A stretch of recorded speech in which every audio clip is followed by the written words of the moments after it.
Hey, what's up? Welcome back. Last time we had an unfortunate encounter inside the Wright residence. But I think this time things will be better. We'll just move on from that, pretend it never happened. No one will probably even mention it again. And I think now we're in Marianne's room, where she's got some very sapphic imagery going on. The numbers are so little on the top of my screen, and they glare at me with such intensity that I can just hear their accusations. I'm late for a night out with the girls, yes, but I have a perfectly good excuse. Geez. Considering I didn't follow typical office hours, they really can't expect me to be able to just go as I please at 5:30 on the dot. The client is, first and foremost, my priority. I have to sit tight when my personal assistant, Chris, tells me I have a big one coming up, and that I shouldn't miss this one. He knows a lot more on the who's who's and the what's what when it comes to these socialities, and I trust that judgment call. Socialites, wow. I really don't have time for rich people, their drama, and their politics. These sort who were born with a silver spoon in their mouth and who are used to wagging their silver tongues about. I let him handle the negotiating with them for the most part. Why else would I have hired him? But he told me I'd receive a message about it an hour ago. Now, if only he has the full shilling when it comes to the time. Come on, I have a social life too, you know, to an extent. Sort of. Pressing my head against the table, I try to stave off an oncoming headache when the notification for a new email pops up. All I'm expecting is a, hey, this looks like a good project I found, go send them a design, or something like that really. That's how it often goes. Even with these rich, jammy clients who've heard of me from their equally rich, jammy friends, I can't expect them to hire me right off the bat. Which is all well and good and reasonable. We figure out what they want, send them my portfolio, my drafts for the projects, my rates, and hope for the best. This is a big client, Marianne. I'll babysit Baruthiel for you. This is a big client, Marianne. I'll babysit Baruthiel for you. Please just take... If it reads the rest of it, I'm going to be pissed off. Please just take this one project. I promise this person is huge in Luxborn. Chris Oak Parker at yahoo.com. Alright, it's reading it. Mr. Parker.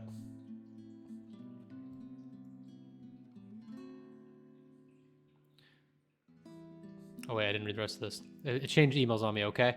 This is a formal request to secure the services of Marianne McCulloch, hereinafter called The Designer, as authorized by Hannah Wright, hereinafter called The Client, for interior design work at Ermengarde Mansion, Luxborn, LX, some zip code, United Kingdom. The client hopes to have the designer there on 21st of October, Friday, with the time pending. There's some like actual screenshots of the game. I think I can even see somebody's picture in there. The client, yeah, I read that. But as I open the email and see that I've been requested by the client specifically, well, I certainly didn't expect that. And it's pretty straightforward, too. Anyone else would probably be excited. They would be working with the Hannah Wright. She's just one of those rich socialites that everybody loves to talk about, no matter how hard I try to tune out such nonsense. It would have been enough for me to reply to an affirmative to Chris and leave, but he has never pleaded for me to take a project before. We've worked with big personalities in the past, celebrities, bankers, even a few politicians. My PA had been indifferent about those.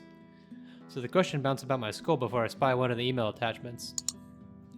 A newspaper clipping from the Luxborn Daily Business News section, boasting the headline, Wright Enterprise donates $2.5 million to refugee.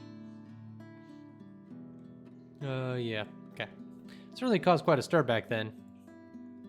Apparently they invited businessmen and socialites everywhere in the guise of it being some big business announcement. $2.5 million and an expensive looking party to boot. These people sure know how to throw their money around.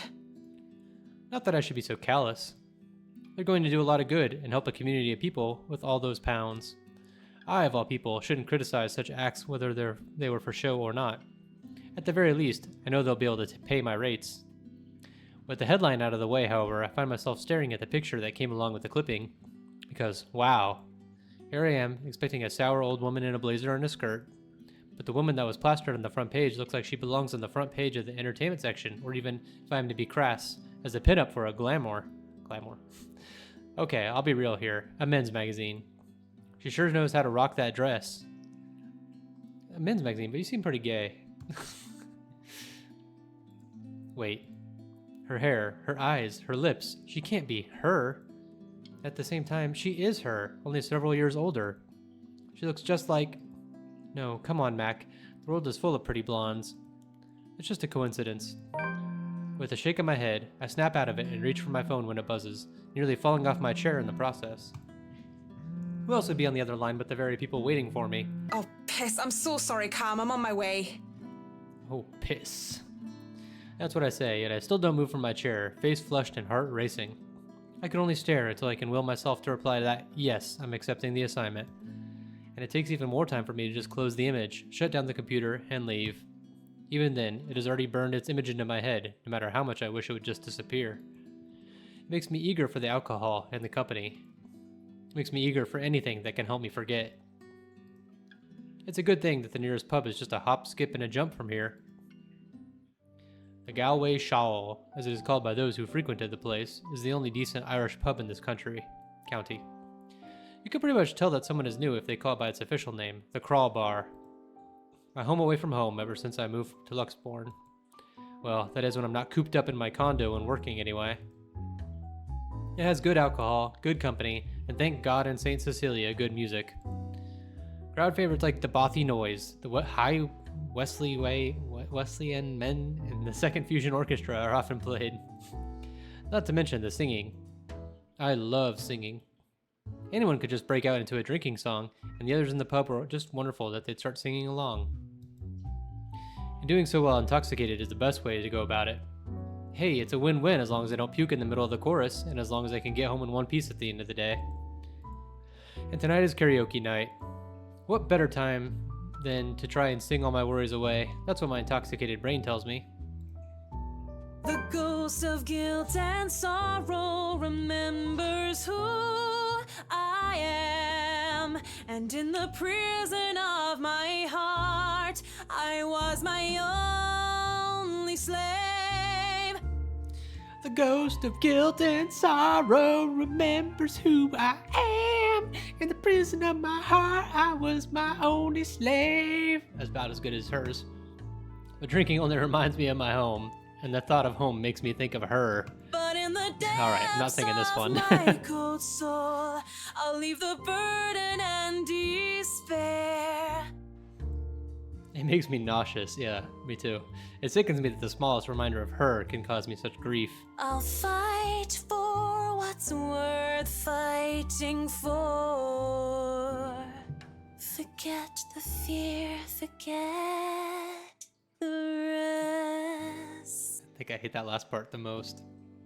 Of course, that might just be the booze. Any other day I would have scolded myself for drinking so much. I lied to the Lord, I lied to myself, I lied to you and everyone I care, until there were no more lies to tell.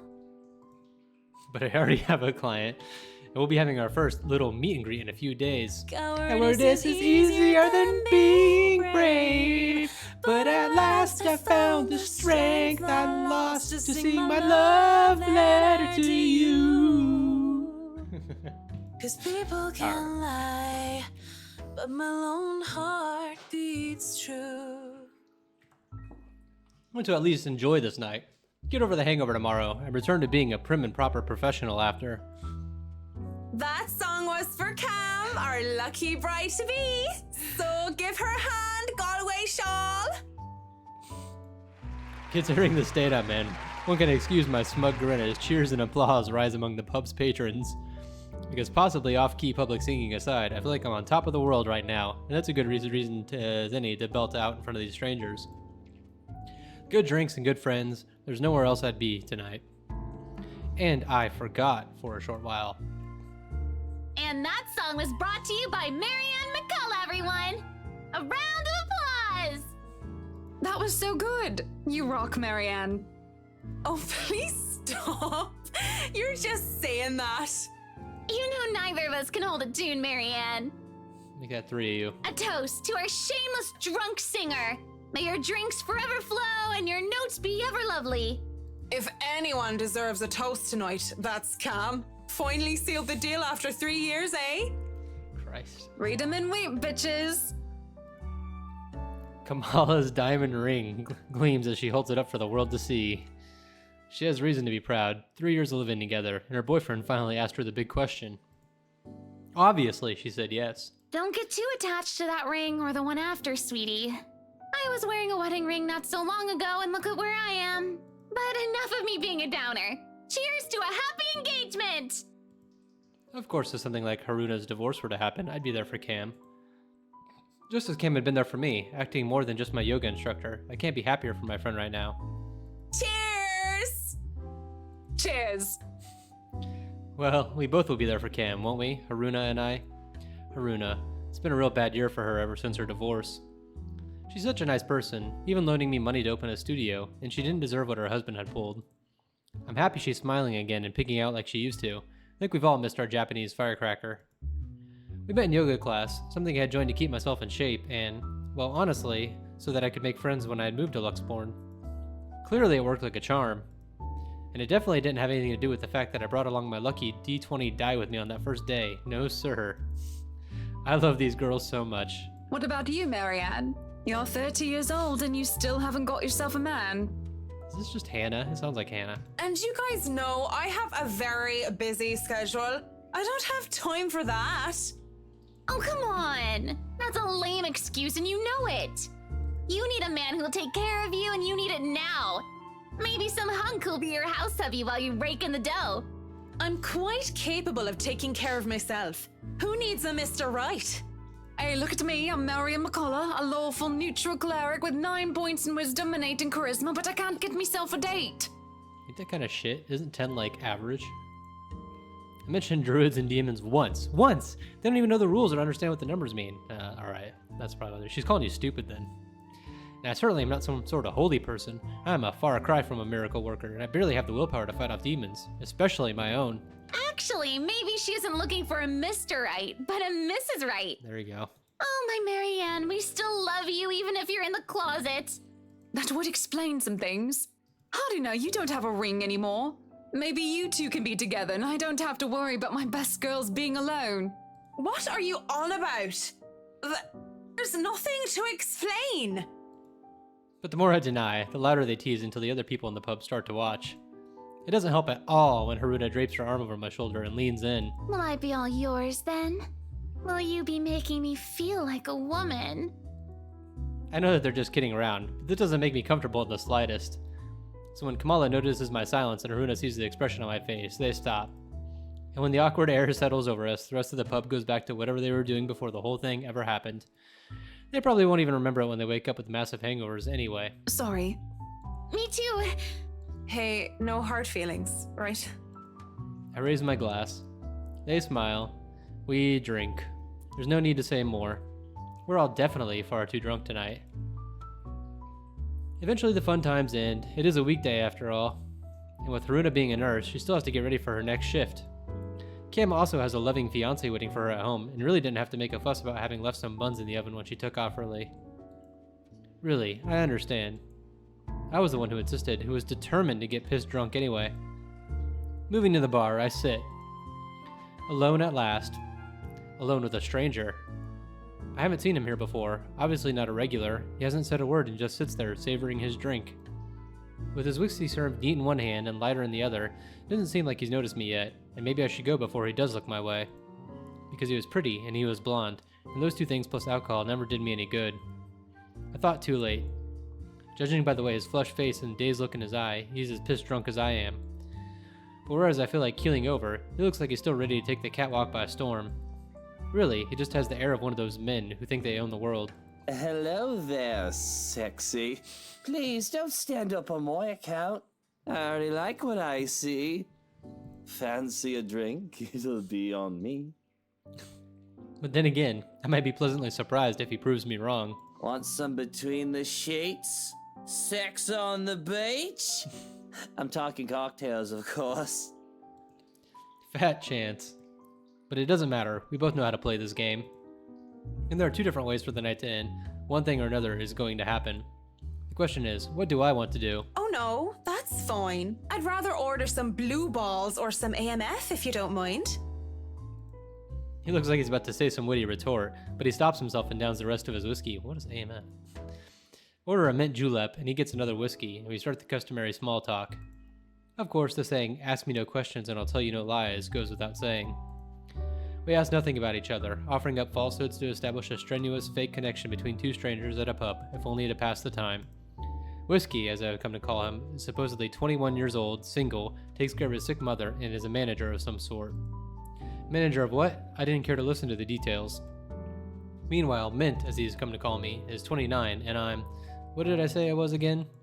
Oh yes, I told him I was a professional chocolate taster, because fuck it, if I'm going to lie about my job, I might as well make it fun.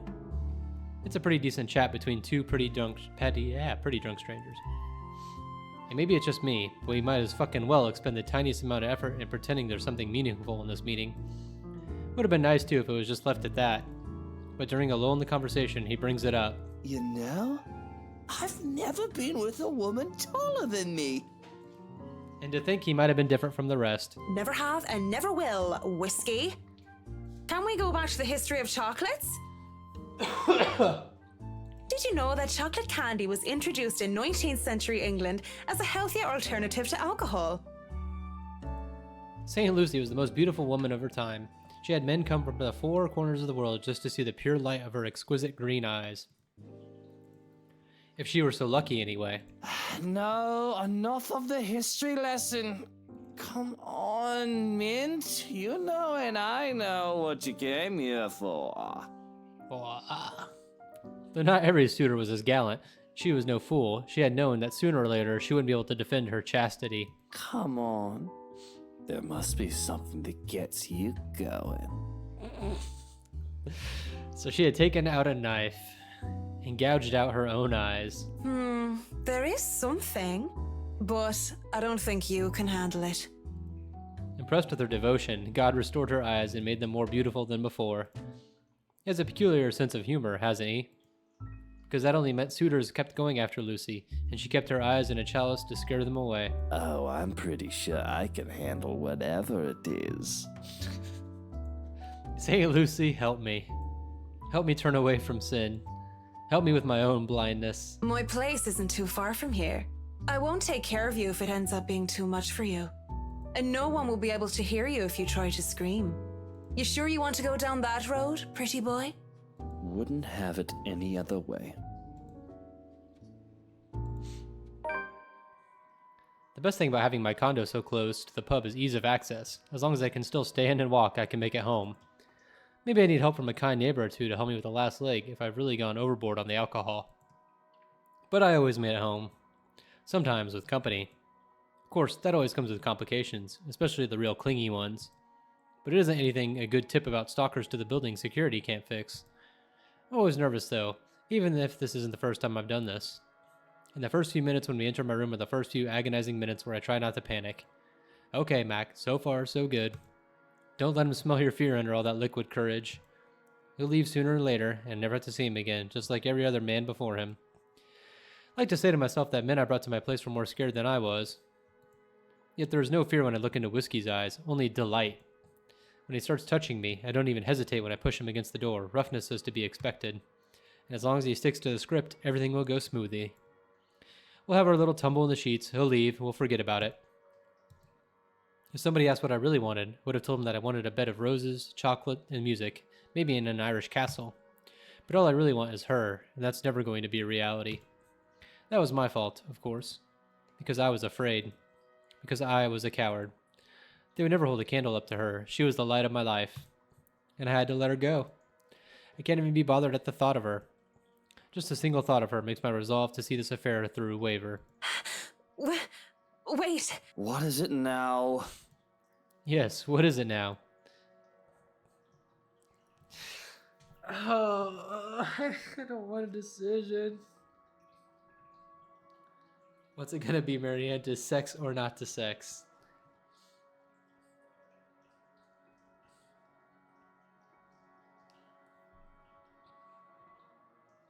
Fuck it, we ball. Nothing.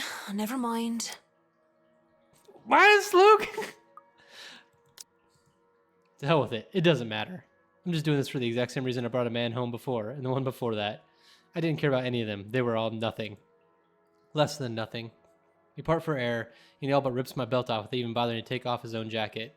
Somehow make it safely into bed, and I don't even feel it as he pins me down. Damn, come on.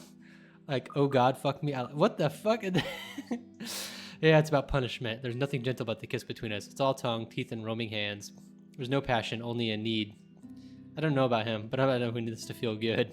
I'm not some nymphomaniac who gets wet at the thought of bringing random strangers to my place for a lay. It's ridiculous how, under the professional facade I like to put up, I do these sordid things. If any of my clients can see the Marianne McCullough now, all boozed up and having rough sex with some bloke from the bar, well, it's none of their fucking business, really. But still, everything after is a drunken blur. Not that there's much to remember in the first place. These one-night stands are always the same, empty, meaningless sex. Flesh coming together, smelling of booze and sweat. Mother of God, pray for us sinners. I'm too busy trying to remember her hands touching during it all. Trying to remember her lips that kissed me. But how can I remember something that never happened? When it's all said and done, all he has to say is... You were saying something while we were at it. What were you mumbling? It was a prayer. Like, oh God, fuck me? I like it. I'm ready for this day to be over. No, it was a real prayer. A prayer for forgiveness. Because as I lie down in my bed while he gets up to leave, I can feel my sins crawling on my back like spiders, filling me with their venom. I feel an itch that made me want to scratch my skin until it bleeds, while my heart pounds in my ears. I can't even register what Whiskey says when he whispers his goodbye. Thanks for the good time, Marianne. Oh, he learned your name. Did she even register that? I guess not. The mornings after are always the loneliest. Although that I can simply brush off, I've already gone through several years of my life with only the fleeting company of others, always nothing permanent. After her, there never was. I'll live through this. The regret, though, it's the one that stays and weighs. But there is no time for self-pity. I have a job to get ready for.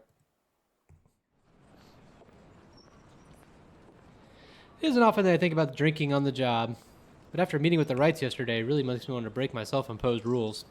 Because first off, fucking damn Whiskey was the fucking damn Mr. Wright. And to top it all off, they had somehow forgotten to inform me that they didn't own the Ermengarde mansion yet when they hired me. What sort of person does that? Rich people. I could do nothing but twiddle my thumbs at this, however. Twiddle my thumbs and wait for the go signal. It's not like I can accept other small projects. This is a big job, and I should be ready to start on it at any time. Not to mention that my PA practically begged me to be patient and wait this out. It was a hard decision to agree, but I did so in the end. Besides, I'm doing this for the Ermengarde mansion, not for anything or anyone else. I'd have a headache whatever I do anyway. I'd go to the pub again, but seeing what happened a few days ago, I'd rather not end up in bed with another potential client.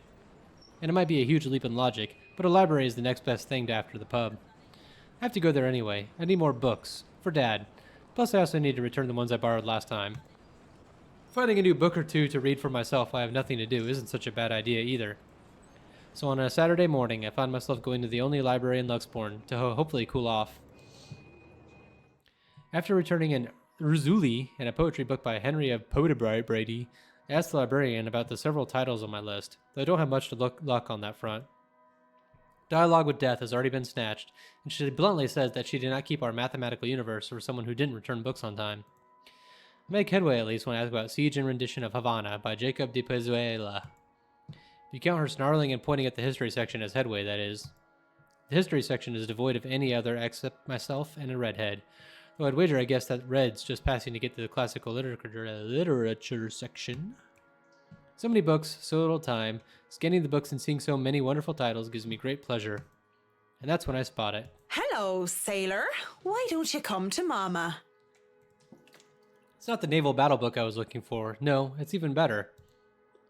The newly acquired History of Luxbourne Architecture, first edition too. I know I just have to get it. I've been waiting my hands to get on this book for so long. The fact there's only one copy proves to be a problem though when Red reaches out for the same time I do. I think I had this first, miss. Damn, let her know. I can only stare her down when she refuses to let go of the book.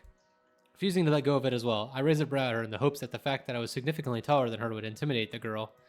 Even then, she refused with a rebellious look. This isn't exactly light reading, miss. I mean, do you even know which architect was at the forefront of 18th century Irish architecture? A beat. She blinks and I can't help the smirk on my face, which is wiped off when she opens her mouth. Edward Lovett Pierce, who established the Palladian style through his work with Castletown House and the Irish Houses of Parliament. This bridge was destroyed in this year to delay French troops while under the regency of Mary of Guise. This is not what I was expecting. Let's be honest, how many people would know these history facts? Aside from me, anyway. Going right to the obscure ones, aren't you? Easy enough. Tullybody Old Bridge in Clackmannanshire, Scotland, on the January of 1560, if we want to be specific. Suddenly, it's a game where we throw these history questions and facts at each other, back and forth in hushed tones unless we want to be thrown out of the library. After a while, it goes from some strange competition to this strange but friendly banter, if it could be called that. But as fun as it is, the exchange so soon slows down till we're grinning at how odd this whole scene is. Marianne McCulloch, my desire for potatoes doesn't quite match what the stereotypes suggest. Rebecca Gales, the Scots' supposed hatred for the English wasn't enough to stop me from teaching their little spawns. By then, we had forgotten about our little tug-of-war, though she still holds the book in her hands. I had let go of it without realizing when she answered my first question. History teacher, then? Got it in one. No wonder you gave me a run for my money. Now, if we're talking about architecture, I'd blow you out of the water. You're from where? Luxburn Uni? Oh no, just St. Goretti's. Ah yes, Saint Goretti.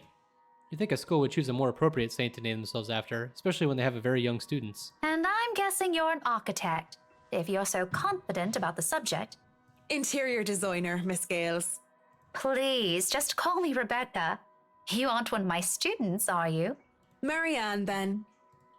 I could have said that I was an architect, but there's no point in explaining why I wasn't one anymore. So, I've never seen you before. I'd like to think I've met every history aficionado in town. I blame the rock I've been hiding under, of course. That, and I'm usually only here on the weekdays if time allows. Work often has me meeting clients on the weekends. That must be interesting work. It allows for some creative freedom, sure. But it's like working with children sometimes. Though you probably have it harder working with actual children. The hardest part is convincing them that your idea is their idea. Your idea is their idea. Keep it consistent. That sounds exciting. It is! But isn't that true for any workplace, though? We just cross our fingers and hope there aren't any man-children in charge of important things. Any big projects right now? I can't imagine that interior designing is a frequent thing. I'm working on the Ermengarde mansion. Lucky me. That mansion. Intach. Wonderful. Breathtaking. I can't wait to start in it. Now that is beautiful architecture. A pause. It looks like she wants to say something at the mention of the house. I'm not surprised. That place is certainly popular with the locals, especially with the urban legends attached to it. In the next second, though, she seems to think better of it and drops what she's about to say. So, do you have a portfolio or anything I can take a look at? I'd love to see your designs. Maybe you have some on a tablet. I've met some designers before, and they're always going crazy over these virtual room apps or another. A tablet? Please. Callicrates didn't need those silly iTabs when he built the Parthenon. I certainly don't need one to design a house. The computer back in my place is all I have. Why should I buy such an expensive gadget that will just get outdated within the year when what I have is just as functional? The traditional ways had a far more personal touch in my opinion, not to mention those smartphones are awful tools of procrastination. I can even count on the one hand the number of people I see going outside only to have their eyes glued to the things. And fuck touchscreens. They're evil things that make typing what should have been a simple task harder. I do have an online portfolio if you'd like. I can... Speaking or thinking of the devil seems to have summoned it, because before I can even carry on, Rebecca's attention wanes as she pulls out her mobile. For I can only assume is a call, she gives me an apologetic look before she stands up. Before she's standing up. Okay. See, that one wasn't my fault. Gives me an apologetic look before she's standing up and excusing herself. Off further into the aisle she goes for some privacy. I do my best to give it all to her as well, trying to tune her out. Belle, is something wrong? Lunch at the coffee house? Sure, I can make it. I'm not too far, I can be there in 10. But with how quiet the surrounding is, she can't blame me if I overhear snippets of her conversation. When she returns with a sheepish look on her face, I know that our friendly chat has to be cut short. Sorry, I have to go and meet with some friends. It's fine. Totally fine. No need to even apologize. About the book. Her embarrassment increases twofold when she realizes she's still holding on to history of Luxborn architecture. I don't give her the time to think about it, as I put up a hand and shake my head, Fishing out a pen and paper from my bag along with one of my business cards, I hand them over to her. You know, I'm busy with work, so I might not even be able to take a peek at it anytime soon. You can go ahead and have it. But you'll have to ring me up when you're returning it just so I can snag it right away. Deal? She makes quick work, penning her number down and handing it back to me with a grin. Deal. Just message me during school hours, of course. You have a good day then. You too. With Rebecca gone, I'm left alone standing in the history section. Although my original plans were simply to sit down and read a good book, or a little pop quiz, if you could call it that, made the time pass by without any of us realizing it. It was fun, and I do believe I made a new friend. Good job, Marianne. Even with the talk of lunch, however, I don't feel like grabbing a bite to eat. There are still other books to be read here, and I'm hoping to find something that will help me out while I work with the rights. Something like How to Deal with Arseholes Professionally 101, just in case. I've dealt with a lot of uppity, snooty, and rich clients before, but it's still better to be safe than sorry. Because Luke Wright just takes the fucking cake, and he probably manages to eat it too. Seems the world is conspiring to keep me from me time, as my mobile vibrates in my pocket the moment I find something from the shelves of classic literature section. Marianne McCulloch, Charlie Rose Design speaking. Rose Cooper here, Miss McCullough. I hope I didn't catch you at a bad time or anything, but I just wanted to check in and tell you that we've got the clear to hand over the documents. Madam Wright told us that we should forward the floor plans to you. Already? How did they go through the process so fast? Surely there are so many red tapes to even acquire the forms and transferring of rights. No matter how rich the rights are, shouldn't be this quick, right? So, if I can just have your email, I'll be sending them your way. I'd actually like a physical copy of the floor plans. Oh, I suppose that's fine. I'm not at the office right now, but I can inform Miss Santos of your request. I'll make sure to drop by the office after lunch if that's fine. Not a problem. Right. Well, cheers. Right. Cheers. I don't know.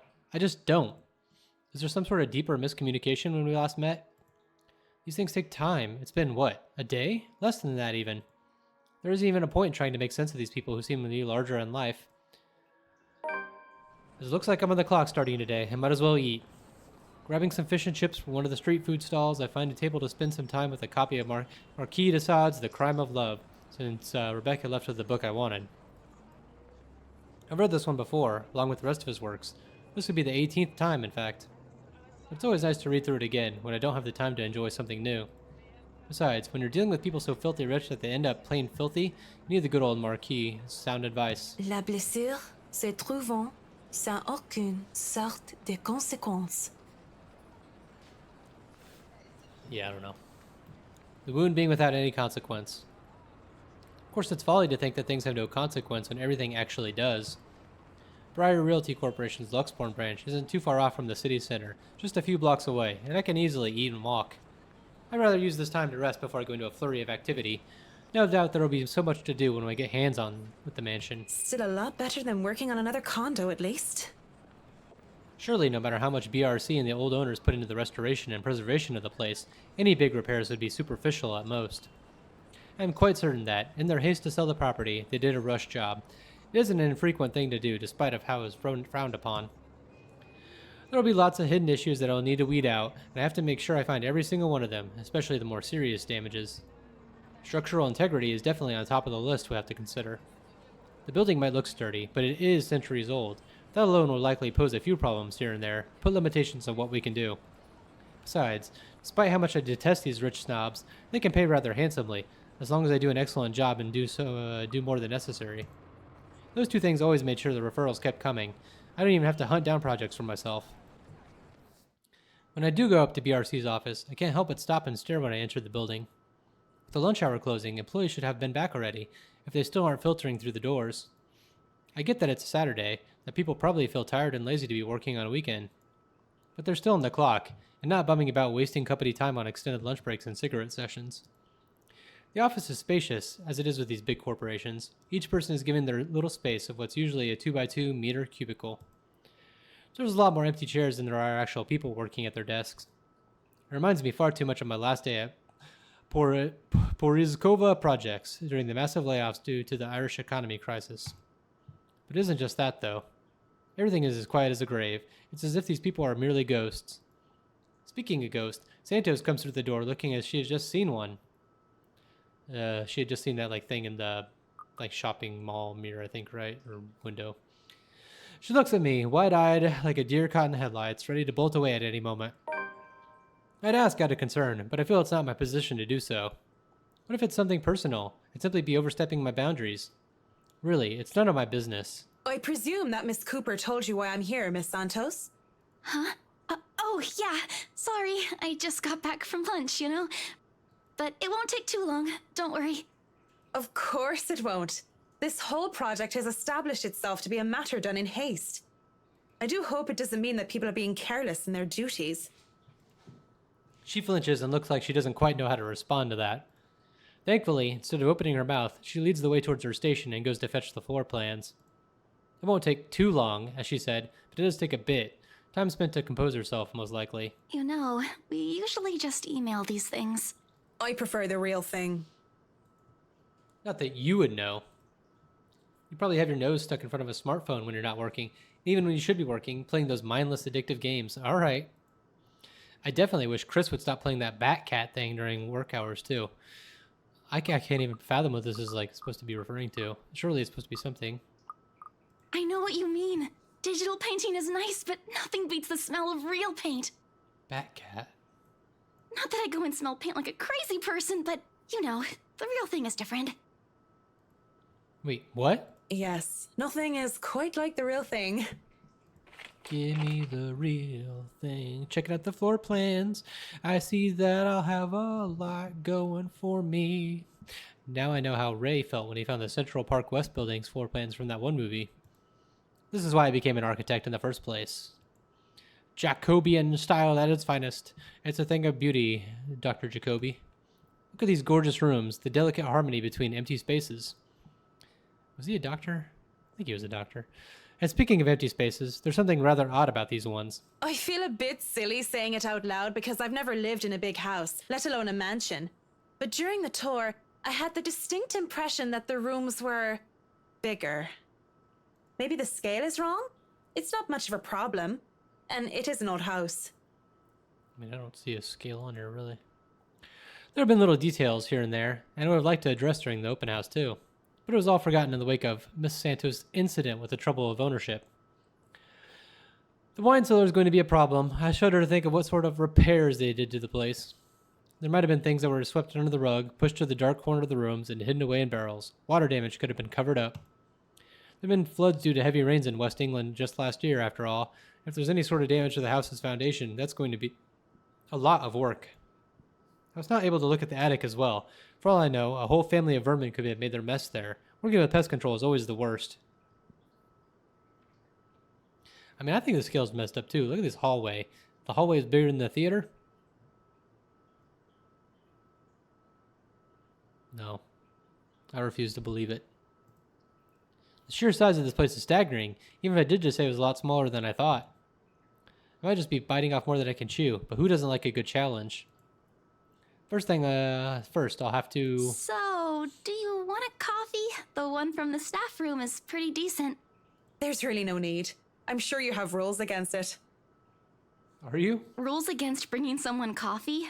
That's ridiculous. I agree. And even if there were regulations against it, nobody's really here to tell Sir John. I've already brought 2 mugs, and I'm not going to drink them on my own. Come on. I have to stamp down my annoyance at being distracted. Seeing the girl, the young woman, though, it looks like she has a lot on her mind. If babbling is her way of dealing with the stray thoughts, I'm not really the one she should be babbling to. How should I respond? Can we just, like... Oh, wow, look at that. We're maxed on Isabel. It's just 2 conversations. You really gotta pose like that, girl? I give her the time to speak up. When she just stares, I clear my throat. Yes? You have something to say? And as embarrassment creeps up on her face, I snatch one of the coffees from her and take a sip. Too hot! Just thinking and speaking off the record, it must be fun what you do. You go to people's houses and you make them, well, pretty. You're sharing your art with them. It's a little bit more complex than that. But if you put it that way, it is fun. I wouldn't have done it for 7 years if it wasn't a little bit fun, I guess. These big clients always have paintings in their homes. do you have a supplier for art pieces? I didn't expect to hear such a question from her, seeing how well she handled herself yesterday. I didn't doubt, then, why she was assigned to an important sale like the Ermengarde Mansion, despite the little accident she had. Now she just looks too young, too nervous, and too unsure of herself, although her enthusiasm must make up for that in spades. In fact, I wouldn't have believed it if she had introduced herself the way she is at the moment. Why, watching her now, she actually looks like she could still be in college. Acts a bit like it too, when I think about it. I thought she was a teen slumming it out in the mansion when I first saw her there, lying on the ground. Surprise, surprise, she turned out to be one of the estate agents handling the property. The clients usually support artists of their own choice. If they don't, I'm always happy to refer those that I know. That's cool. They're very picky. I don't think a hobbyist will have an easy time getting their work sold. Hey, I'll have you know I was a student of the fine arts. And yet, here you are, selling property. Maybe you weren't a very fine student of the arts. Maybe I took that a bit far, yeah, you think? She bites her cheek, and it looks like she's barely holding herself back. It's not like I had a choice. She mutters it under her breath. I barely even hear it. But the hurt is there, and it makes one wonder what brought it on. Although, it is understandable, and for reasons what I think it is, very few people make it big in the art world. I can see why she'd be upset about it, with that enthusiasm. I didn't have a choice when I left Ireland. It was that or years of unemployment. The recession and the toll it took on the construction industry was out of anyone's control. I don't know what choice she wasn't able to make, whether it was about her being at art school or something else. But the world isn't a fair place. And the sooner she accepts it, the better. Yeah, Isabel, you fucking bitch. Still, with that forlorn look on her face, I can't help but sigh. The girl reminds me far too much of myself when I was younger. Well, if you're thinking of commissioning your paintings, I'll have to see your work first. Oh, it's not... I didn't mean it like that. I don't have any paintings. Really? You sounded a lot like you still did art or want to. Now I'm starting to worry that you might just like the smell of paint. I'm not a paint huffer, sheesh. I just mean I don't make much anymore. I don't really have the time for it. The tools and materials aren't exactly cheap either. Everything has a price. It sounds like you're making excuses for something you're presumably passionate about. Honestly, Marianne, yeah, I fucking agree. People would be making excuses like that. If you want to do it, you just do it. If you really want to practice art, a little out of your wallet isn't much. That's right, Marianne. Let her know. It's not that simple. Yeah, it is. It's not. Life's simple. People just like to make it complex. That's right. I'm with Marianne. Marianne's my favorite now. Even though I was going to kill her before I had to have like a time reversal and talk shit about her cat. Speaking off the record, I have some advice for you, kid. Either go for what you want, or stop thinking about it when you have something else. Yeah, you say that, but then you keep on thinking about fucking Hannah. That is unless you enjoy making yourself miserable. Then by all means. Which you might enjoy making yourself miserable, I guess. You know, if you wanted to look at the floor plans without me bothering you, you could have just said so. Would you have left me alone? We'll never know now, will we? A strained air settles in the room afterwards. It doesn't help that she doesn't immediately leave, as she had said, lingering awkwardly by the door with that downcast expression. It's clear there's more she meant to say, perhaps even to defend herself in her choices in life. Or is she expecting me to dish out more of that advice? It's an awkward affair, and I choose to hightail it out of the Realty office as soon as I can. Though I'm able to keep myself professional at all times does not mean I like it. What did you call that, professional? I guess you said it was off the record. And seeing that most of the day has gone by before I realized it, I choose to head back to my flat instead. Despite today to being a Saturday. No fun, but at least this way I can definitely avoid another unpleasant encounter. Considering how much I'll be seeing whiskey in the near foreseeable future, I have a feeling I'll need all the rest the weekend can give me. For the first time in a long while, excited as I am to work on the mansion, I cannot wait to be over and done with this project.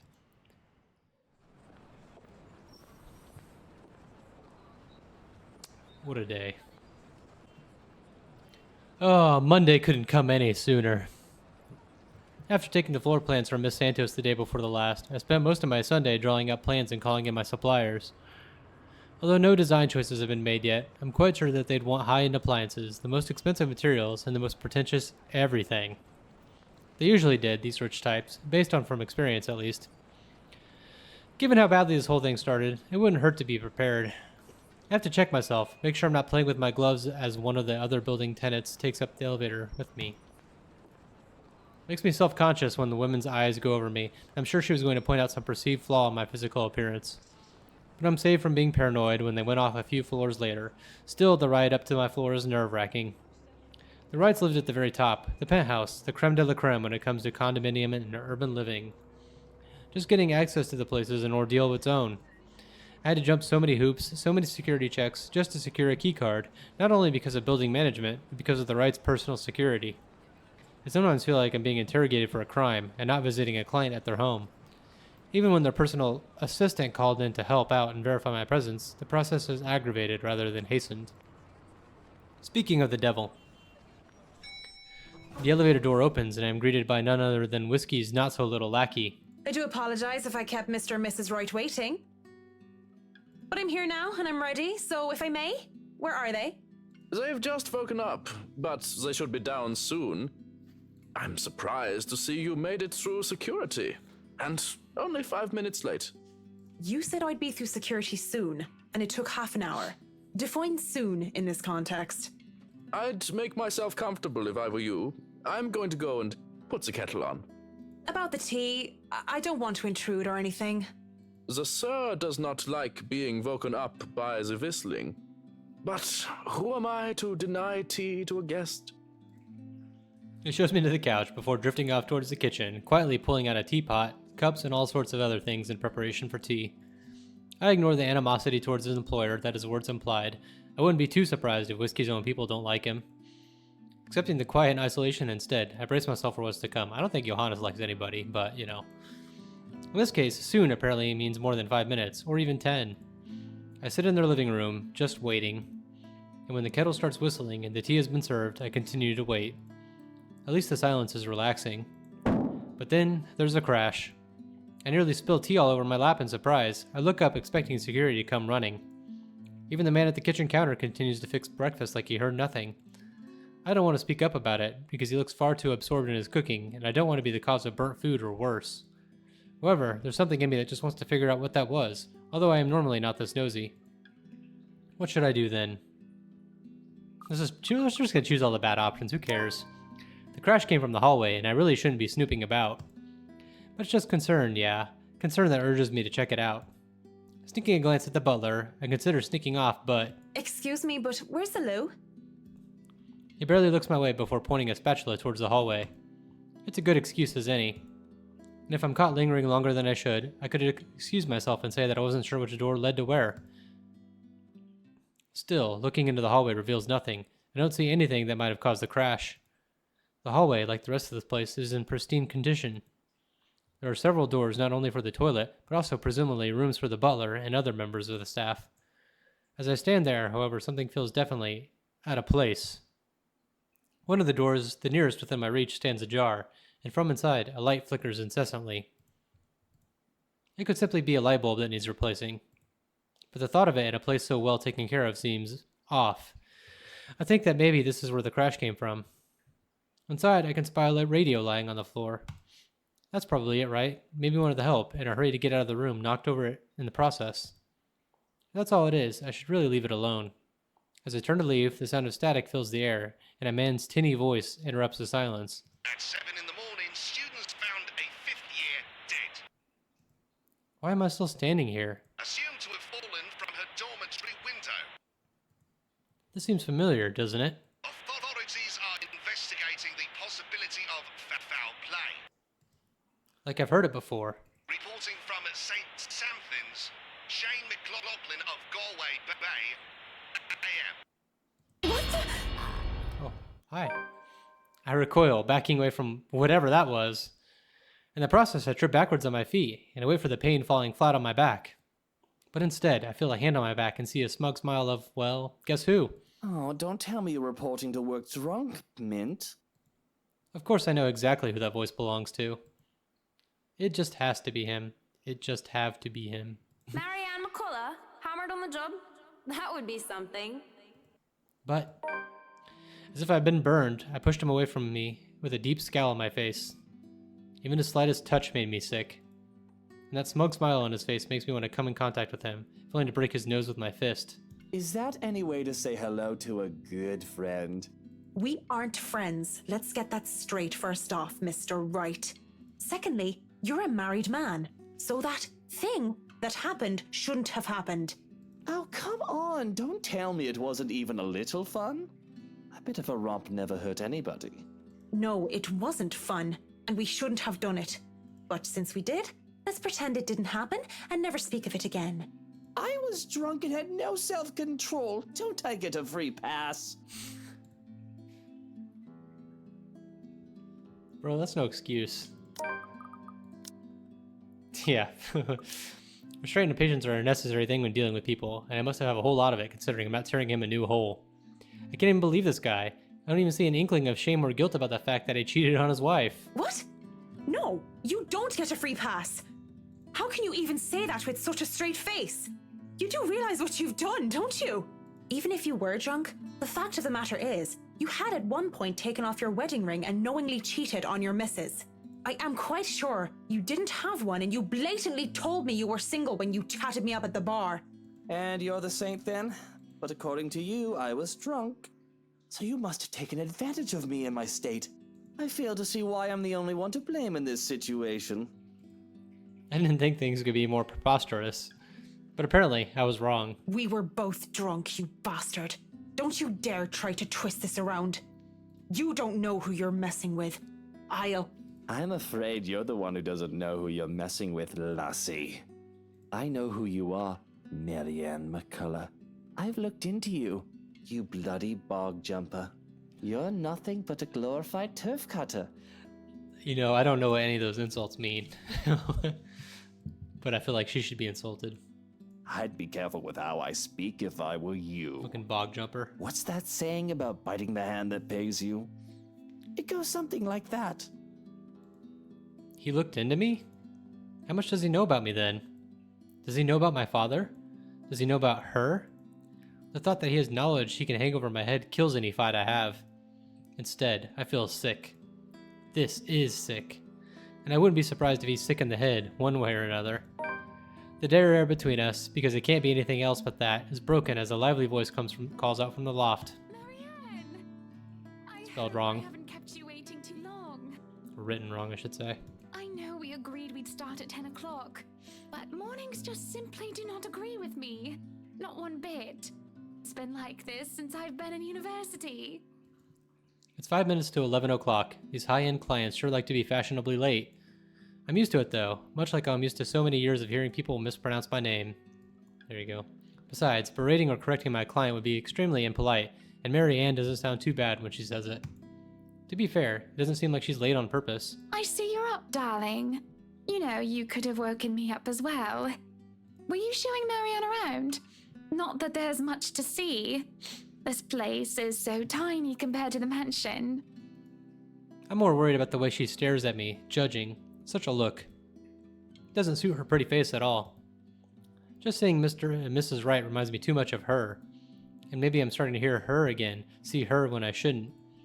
I should have left it all behind, forgotten it. To think she would be looking at me that way, I can just feel my hands tremble. Oh yes, just showing her around and getting to know each other. Isn't that right, Marianne? Yes, of I course. say his name wrong on purpose. And your butler was making breakfast a while ago. So if you want to get right to that... Breakfast would be lovely. There's no denying the clients when they invite me over to the table. Though it is too personal to share a meal in their home, it would be terribly rude to deny their invitation. Besides, the pancakes did look and smell heavenly. A bowl of clotted cream, fruits, syrups, jams, and other spreads are laid out next to them, making for a colorful arrangement. If this was a brunch with friends, I would have gladly helped myself to the whole lot. But as it is, I accepted just a few pieces of pancake and topped it off with lemon and sugar. You know, I was a tiny bit serious when I said I wanted a helipad. And you're not serious about the greenhouse, the vineyard, and the stables? Well, I do want those too, but I know you'll agree to those. We're talking about interiors here, honey. You don't handle exterior designs and whatever handles those sorts of projects do you, Marianne? I'm able, actually, and willing to take a project of that nature. I was an architect in Ireland before. Of course, that's another contract entirely. I also suggest we finish the house itself before working on any additions to the rest of the property. There won't be any problems about ownership this time, will there? Pardon if I'm crossing a line, but the acquisition was rather quick. Oh, don't you worry. We've got everything sorted this time around. I've talked to Miss Cooper and Mr. John from BRC, oh, as well as the old owners. Everything has been paid in full, and all we're waiting for is the paperwork from the land registry. They're letting us move in as soon as we please. It's not like they were living there in the first place. That's good to hear. The problems that could arise from renovating another person's home would be... well, let's not dwell on it. First off, we'll want to know how you want the place to look. It's pretty furnished as is, but I understand if you want to modernize the whole thing. Actually, I'd prefer to keep the place looking as it is, but at the same time, I want modern appliances. You worked on the Ludgate's Christchurch summer residence. I do remember there being an oven I thought was a simple drawer before. Make them look vintage, antique, blend in with the rest of the decor. Customize appliances then. I can't find someone for that, and if you can't tell me what you specifically want, it'll hasten up the process.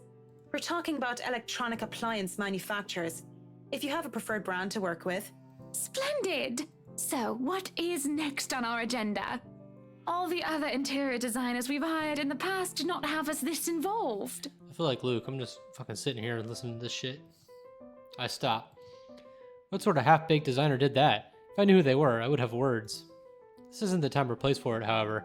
Instead, I use this brief pause to pull out the floor plans I brought with me. We'll have to figure out what you want to do with the rooms. Here, we can have a quick run through. What is that little room next to the master's bedroom? Hold on, let me consult the fucking quarters or the balcony. Oh, as far as I could tell when I saw it, it's a second bedroom of sorts. Used, apparently, for the ladies in waiting who has served Lady Charlotte Ermengarde. Which is strange, as that isn't the norm for these sorts of houses. Well, we're not stuffing Johans in there. He won't fit. You don't suppose we could turn it into a walk-in closet and a dressing room? I love fashion, but do we really need to turn an entire room into a walk-in closet, dear? We'll have large closets and a wardrobe in the bedroom already. Says the one who takes 3/5 of our closet. Well, what do you suggest we do with it? I thought a utility room of some sort would be nice. A craft room where I can do fun things. Or maybe a children's room might be nice. You know, for when Kylie comes over. Or if Rochelle visits once she's had a baby.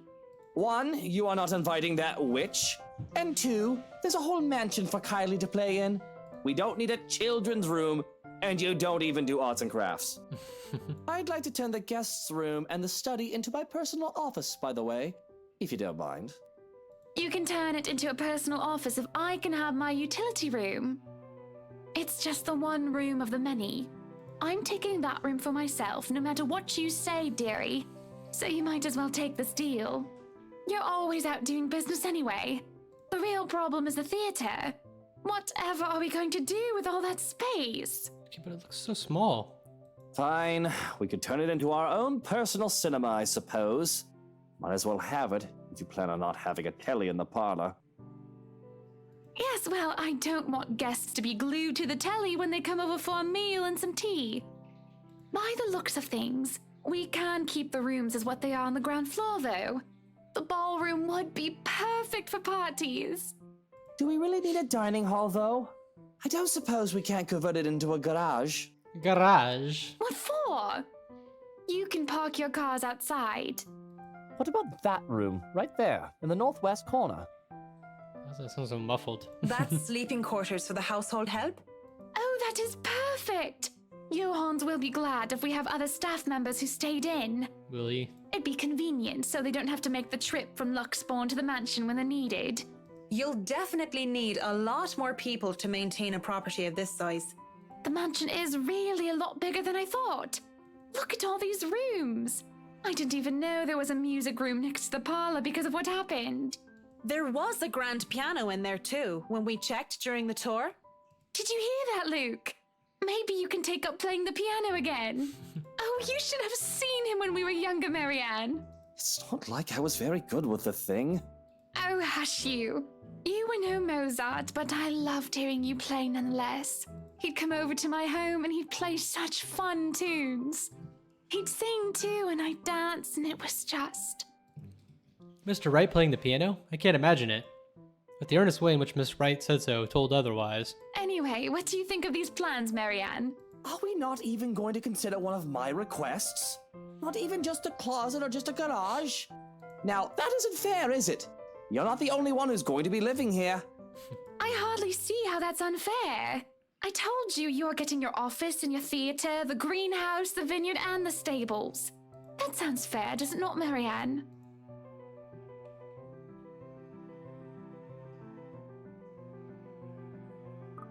Fuck you, Luke. Get wrecked. Miss Wright has her points, though I didn't really want to button the spat of a husband and wife. But with the way their two were looking at me to settle this, I might as well just keep the facts instead of giving opinion. Mr. Wright, your plan isn't quite feasible from an architectural perspective. I'm not even sure how much we can do without closer inspection. Well, the one about the garage, at least. A walk-in closet is easy enough, but the garage? The garage? See, a garage isn't architecturally feasible, and it isn't going to be financially sound as well. Why can't they all just say words the same? We're already going to spend a lot on your other requests. You have several acres of land to park on already. What? Did you calculate that on the fly? Financially sound my foot. You're probably just thinking up of imaginary numbers. Might I remind you that I was a financial manager? I also looked over and approved the expenses of our other houses. I know the rough costs of these things by now, love. Masters in business administration, major in accounting. Sometimes I think you forget that I'm not as dumb as I act. That catches my attention more than anything. It sounds more unbelievable than Whiskey playing the piano. She really didn't seem like the type. Business administration and accounting? What university? Luxborn U, of course. Go Lux Dragons. Red and gold. Yeah, Lux Dragons. Excuse me, how about we move on this chit-chat ahead and do whatever else needs to be done sometime today? I had to cancel my appointments for this, you know. We might as well do a proper inspection with the designer this time, just to get it out of the way. Yes, no time like the present. You want a thorough inspection? Might as well do it now. We actually took another look at the property yesterday, though it was brief. But I'm sure you would want to see it yourself, to spot anything we might have missed. It's not like I have much of a choice, do I?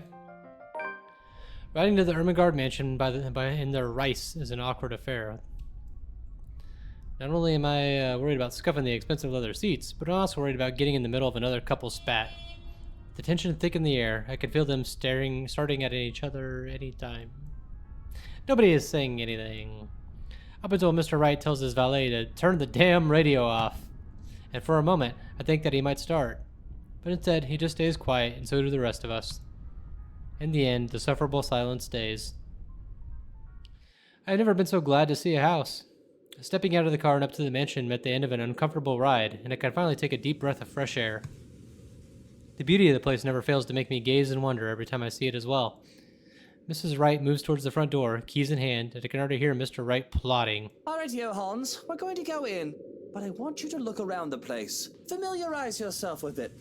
Know every nook and cranny, every inch of the lot. Go and see where we can put that vineyard and the other things we talked about. We'll want to know where to station security as well, so go around the perimeter and figure it out. Scout the property and circle the perimeter on foot.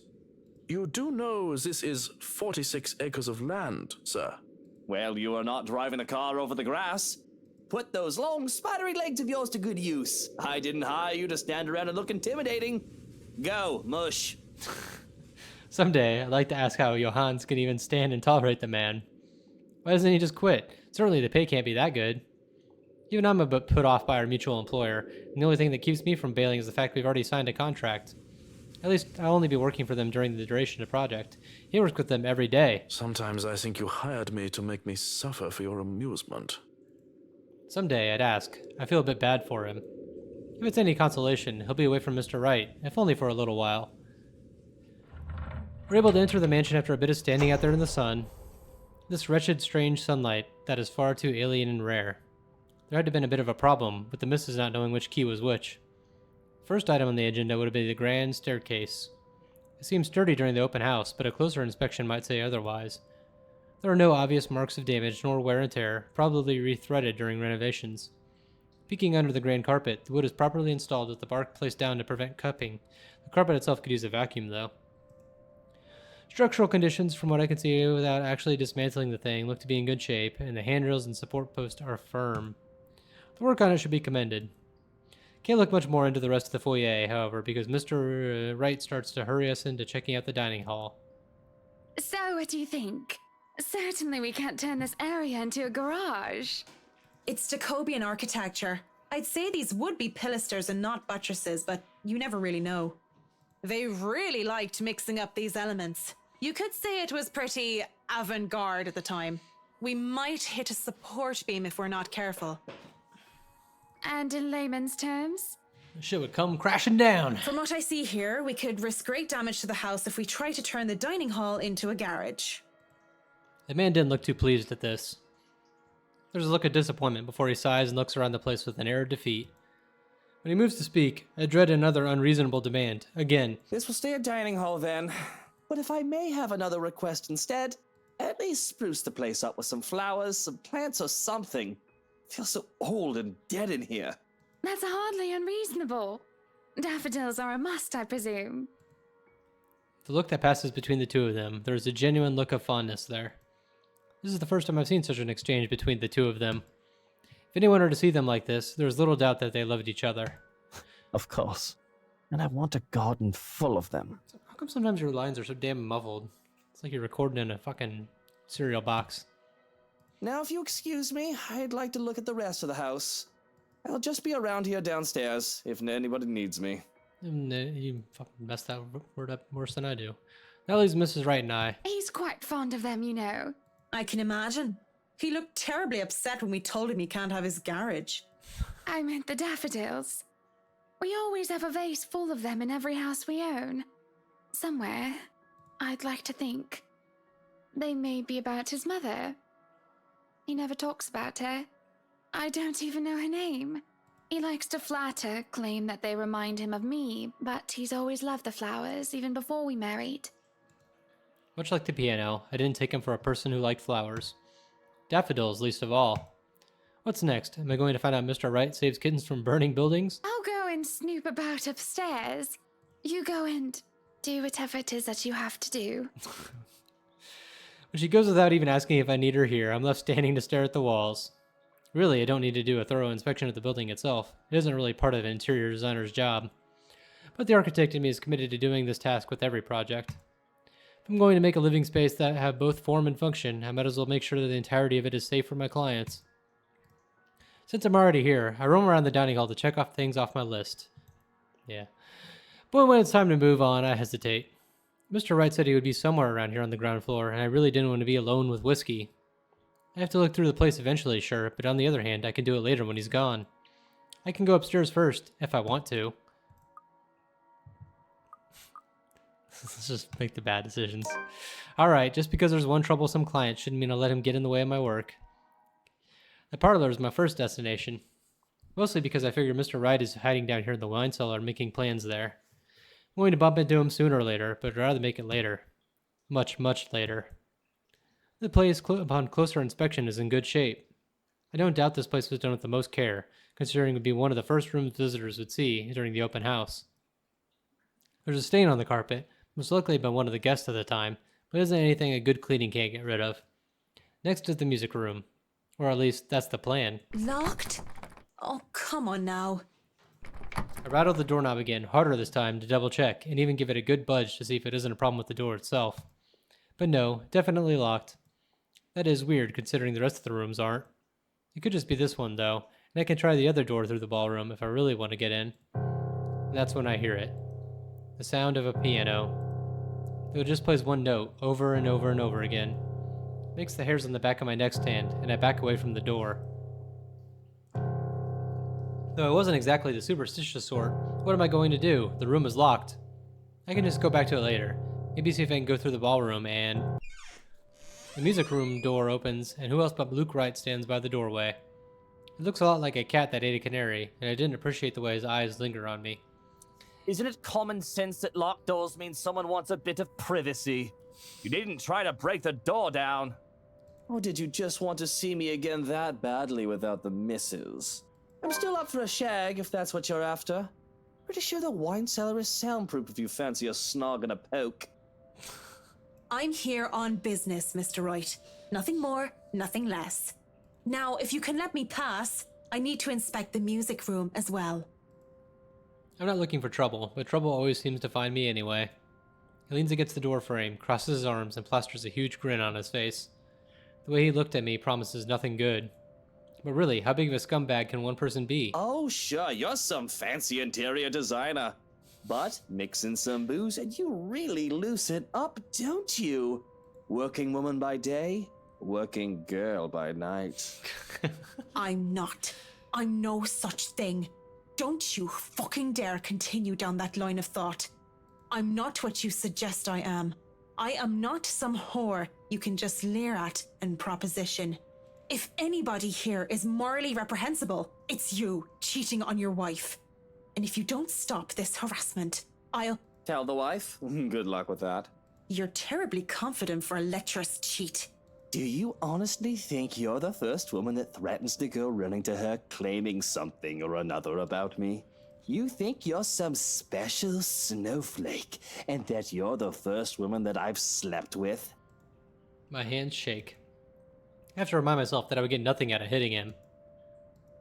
Nothing but satisfaction, at least. Tell her. But who will she believe? Her darling husband? Or the hired help? Oh, Buttercup, she's probably trying to make us pay up or she'll create a scandal. Stay quiet, you can go on with your life with no trouble. And if I talk? Even if your wife doesn't believe me, I can get people talking. What then? Oh, people gossip all the time. It's hardly anything new. But still, if you talk, I will ruin you. The way he says it into a cereal box. Promises it. Makes my blood run cold. Now, why don't you run along and do whatever silly job you have to do? I'll just be here in the music room if you change your mind about a shag. Fucking asshole. Scum of the earth he is. How could you just let him talk to you like that? Okay, so forget about going into the music room then. That's fine. I'll have to go out there sooner or later. In the meantime, I can go around and check the rest of the house. All my worries fade when I step into the ballroom. And well, the whole place is just grand, isn't it? I can see why the Wrights made sure nobody else would take this place from them. Anyone who has it will certainly be the belle of the ball. Pretty much one great big status symbol. I don't think I can do much of a thorough inspection of this room, so I note it down for later. Moving on to the kitchen, I check the ventilation and the general fire safety in the kitchen. This bit is important for a place this size. I would of course suggest bringing an actual fire safety inspector over for a more detailed inspection. It wouldn't do to see such a beautiful architecture go up in flames after all. I take measurements of the countertops and cabinets, note down what type of wood they use. They wanted some of these recreated to hide modern appliances. There's a loose floorboard in the furthest corner, and some of the others had scratches, but everything else seems to be in decent shape. My concentration is broken when someone knocks. You can come in. Door's not locked. I wait, expecting Mrs. Wright or the butler to come in, but nobody entered. Instead, there's that knocking again. It's louder and more urgent this time. I'm pretty sure I didn't lock the thing. All right. I'm coming. Just hold on. When I move to open the door, though, I realize something. The knocking isn't coming from the door, but from somewhere else. The trap door? I pause for a second, waiting. But the knocking has not ceased. And soon enough, it becomes desperate. The dull thuds from before switching to what seems to be scratching? Desperate and insistent at once, as if grasping for respite. Is somebody stuck down there? Frick! Frick! Where did that come from? How did it even get down there? I put the heart crossway in me, it did. I love cats, but they have no business giving people a fright. For a second there, all these ghastly rumors about the place had come floating back. Now, peering into the darkness of the open trapdoor gets me thinking. And it gets me curious. Seriously, though, I should make sure there aren't any more surprises from down under. I don't think the Wrights would appreciate it if we find a litter of kittens making a house of the wine cellar. Mr. Wright seemed the type to skin a cat if any of his precious wines were to be contaminated. I'm done with the kitchen anyways. Going down a flight of stairs while wearing high heels is always a bad idea. Descending into the dark underground only made it worse. But I managed anyhow without major slip-ups. These stairs need work, that's for sure. Surprisingly, the wine cellar is in good condition. No water damage from last year's flooding, and apart from the dust and cobwebs that have accumulated, the place will likely hold for several more years. Racks and barrels line the wall, making the spacious room look smaller than it is. I'm no expert, but it looks good enough for immediate use without any further additions. Bloody Whiskey will be having a field day. I think so anyway, until I feel something crunch beneath my feet. Whatever few bottles were left behind here are now nothing but glass under my heels. The cat's fault, I'd wager. And it made a downright mess, with red slick pooling from the remnants of a good drink. There's a lot of stuff for it just to have been a few bottles, though. A whole trail of it flows from the end of the room, and I follow, fully expecting a leaking barrel or a whole upturned rack. Instead, it just keeps on going, and it stops in a large puddle at the very back wall. What a waste of wine. Why is it so sticky, though? Ugh. It's thick, too. Nothing like wine. Of course, it could just be mold. Maybe it's not wine. Go on, touch it. I dare ya. Despite it all, I find myself answering. Because it's her voice. Amy Lorraine. Lovely Amy, pretty Amy. I can imagine her standing there with me, laughing and pestering me as I did my work in the way only friends can. She was my friend, the only one I had at St. Samthans. I was a scholar, a charity case, in a school for privileged and prestigious young girls. They all looked down at me, if they cared to look at me or acknowledge my presence at all. All except her. Sometimes I wish for the good old days when we were friends. Now she's nothing but a ghost, though I try so hard to get over her. I really, really do. What am I, 5 years old? Oh, damn it, it's stuck under my shoe. I double dare you. Hell, I double dog dare you. Don't be such a scaredy cat. It's probably wine. What else could it be? Blood? Don't be ridiculous. Why would there be blood down here? If I was the joking sort, I would have said it might be the reason why the previous owners sold the place. Maybe the ghost stories actually are true, and they want to get away from the walls that drip the ectoplasmic goo and whatever other ghouls haunted about. Doubt it. I hardly believe in any of that voodoo nonsense as it is. As I stare at the mess at my feet, probably looking like a fool while I'm at it, I notice something strange. It isn't visible unless one is really paying attention, but I can see the red gunk seeping through a crack in the wall. What's this then? I worry about structural damage and damage to the foundation. I worry about the wine cellar, as the wrong conditions could lend to the deterioration of its contents, and if temperatures and humidity are not controlled. Up until I see how clean cut the crack is. It runs along the edge of the wall and vertically along it, where a door would be. Pressing my hand against the wall lends credence to the idea, as I feel where it would give way. Ooh, could it be an adventure then? A secret passage? There must be a hidden switch somewhere. Go look. This is the most interesting thing you've done by far. If there's a hidden room here, that could certainly explain the discrepancy in the mansion's floor plans. It wouldn't be too far-fetched to think that there could be hidden rooms and passageways all over the house, if we're to follow that logic. And boy, isn't that exciting? This feels like something straight out of a game. Suddenly, she touches my arm and I flinch away in shock. That shouldn't be possible. I understand auditory hallucinations, maybe even visual hallucinations, but that was— You look surprised. What's wrong? You? That's not possible. You're— dead. Aren't you happy to see a dear old friend, though? I'm hurt, I am. What the hell is going on here? Oh, isn't it obvious? I come back for you, so that we can be together again. When she touches me once more, I recoil. What does she mean, together again? She's dead. No! Leave me alone! Leave you alone? But I just got here. Turning around, I met with the Wright's butler, who looks at me with an indifferent look. And when I look back, Lorraine is gone. I wasn't talking to you, just thinking aloud is all. You should really avoid talking to yourself, Kint. Do more of that and others will think you're insane. I don't know what that is. Friend? Yes, thank you. Is that all you're here for, or has your master sent you running down here for something? Oh, no, I am just down here to admire the place. I've not been inside before. I thought I would look around before we return to the city. The car is already running, you see, and I suggest you go back to the foyer, unless you wish to be left behind. It seems you are in good company already, after all, with this house and your imaginary friend. Wait, we're leaving already? But I haven't finished inspecting the rest of the house.